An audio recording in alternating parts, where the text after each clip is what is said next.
Anatin'izay tontolon'ny fitaterana sy ny manodidina azy izay ihany isika fa ho any amin'ny ilany atsinanana nosiny kosa manatanteraka fitokonana androany ny mpitatitra ao anatin'ny zotra nasionaly sy rejionaly ao anatin'ny lalam-pirenena faha, lalam-pirenena fahadimy ihany koa. Raha ny fantatra dia efatra lehibe ny teboka sy ny FDB ilain'izy ireo famahana aingana mba hisorohana ny tahaka izao.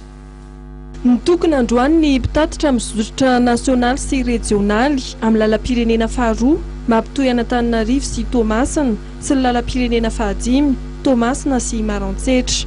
Antony efatra lehibe no nahatonga ny fitokonana.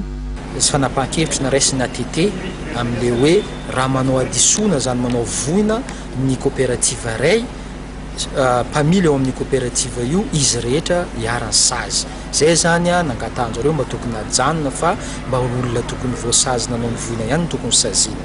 Faharoa nampiakarina indray ny vidin'ny lisansa zany afahana mitatitra olona. Ny fahatelo mikasika